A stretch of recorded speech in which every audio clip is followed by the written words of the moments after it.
Everyone, my name is रौनक। चलिए आज मैं आपको सत कोलंबस कॉलेज के बारे में बताती हूँ। बेसिकली मैंने जो पिछले वीडियो में इंटर साइंस कॉलेज के बारे में बताया था, तो उसी के थ्रू बहुत से बच्चों ने मेरे को पूछा कि दीदी आप अपने कॉलेज के बारे में भी तो बताइए ना, सत कोलंबस कॉलेज के बारे में भी रिव्यू दीजिए। तो आज बेसिकली मैं इस वीडियो के थ्रू सत कोलंबस कॉलेज के बारे में ही बताऊँगी।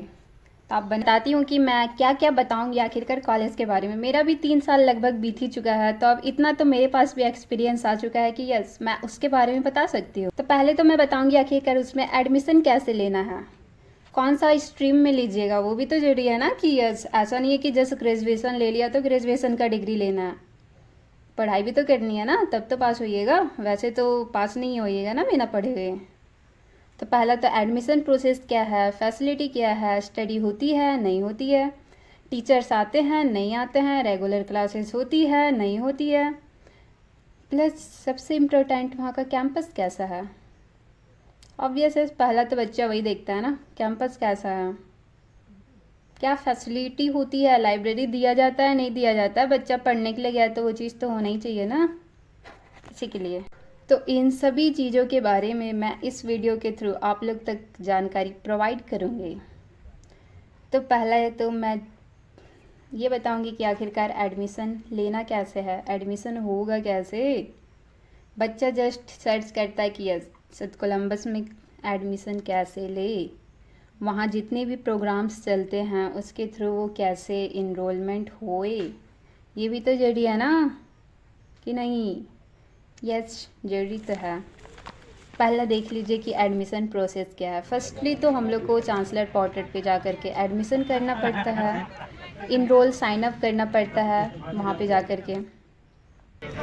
उसके बाद हम लोग का मेरिट लिस्ट आता है। वहाँ जब हम लोग चांसलर पोर्टल पे जाते हैं ना, तो वहाँ पे हम लोग को मार्कशीट पूछता है कि आपका 12th में कितना नंबर आया है। देन कि 12th के मार्कशीट के अकॉर्डिंग हम लोग का मेरिट लिस्ट तैयार होता है। वो जो मेरिट लिस्ट है वो हम लोग का फिर कॉलेज के थ्रू जारी किया जाता है कि यस इस बच्चे का इस कॉलेज में नाम है। तो फिर उस मेरिट लिस्ट को देख करके हम लोग कॉलेज में जाते हैं। उसके बाद फिर वहाँ हम लोग का डॉक्यूमेंट वेरिफिकेशन होता है। जब डॉक्यूमेंट वेरिफिकेशन कंप्लीट होता है देन आफ्टर कि यस इसका एडमिशन कंफर्म हो चुका है, उसके बाद फिर हम लोग को पेमेंट करना पड़ता है। आप जिस भी स्ट्रीम में हैं, चाहे आप साइंस के थ्रू गए हैं, आर्ट्स के थ्रू गए हैं या फिर कॉमर्स बैकग्राउंड में गए हैं, तीनों का ही अपना अलग अलग सब्जेक्ट के अकॉर्डिंग ही एडमिशन फ़ी लगता है। मैं अपने बात करती हूँ तो मैंने जब एडमिशन लिया था फर्स्ट टाइम तो मेरा 2000 कम्प्लीटली 2000 लग ही चुका था। प्लस जो आर्ट्स में लेता है तो उन लोगों का 1600 के करीब आता है, इतना आ जाते हैं। तो एडमिशन प्रोसेस तो उसके बाद उनका कंफर्म हो जाता है एडमिशन। देन आफ्टर मैं सेकेंड क्वेश्चन जो स्टडी है कि पढ़ाई होती है या नहीं, तो पढ़ाई तो होती है, ऑब्वियस है पढ़ाई होती है। टीचर्स आते भी है बट उतना लेवल का नहीं होता। अगर हम लोग को कोई कंपटीशन का तैयारी करना है तो उतना लेवल का नहीं पढ़ाई होता है, जस्ट फॉर्मेलिटी के लिए कि हाँ वो चीज़ हो रहा है।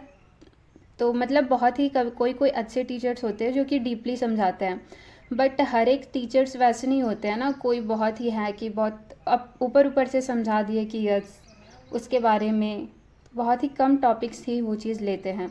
बट यह सिलेबस लगभग आधा कंप्लीट करवा देते हैं। जैसे मैं अगर सेमेस्टर्स का बात करती हूँ ना, तो सेमेस्टर का आधा सिलेबस लगभग कंप्लीट करवा ही देते हैं।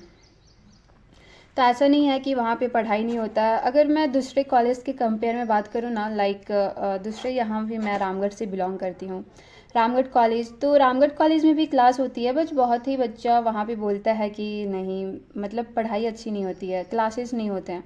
बट वैसा नहीं है, जब तक बच्चा वहाँ जाएगा नहीं ना तब तक से उन लोगों को पता नहीं चलता कि क्लासेस नहीं होती, कि क्या नहीं होता है। फर्स्टली तो बच्चे को जाना चाहिए, वो चीज़ देखना चाहिए कि हाँ वो चीज़ हो रहा है नहीं।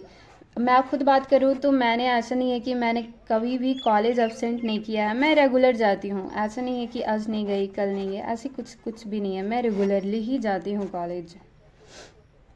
चाहे वो सेमेस्टर 1 हो, 2 हो, 3 हो, मैं रेगुलर ही गई हूँ। प्लस वहाँ के टीचर्स भी हैं अच्छे हैं, हम लोग के जो एचओडी भी हैं वो भी हम लोग को अच्छा ही पढ़ाते हैं।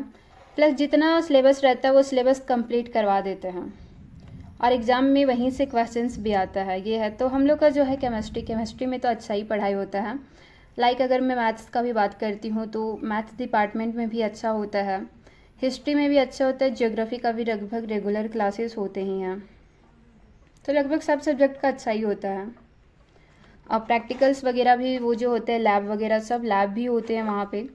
अब मैं बात करती हूँ लाइब्रेरी मतलब फैसिलिटी क्या दिया गया है, तो लगभग सभी तरह के फैसिलिटी है।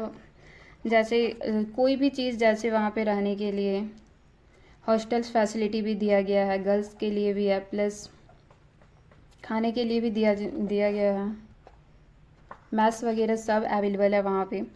पढ़ाई करने के लिए भी लाइब्रेरी प्रोवाइड है। लाइब्रेरी भी अच्छी है, वहाँ पे लाइब्रेरी कार्ड भी मिला हुआ है। अगर आपको बुक इशू करवाना है तो आप बुक भी इशू करवा सकते हैं।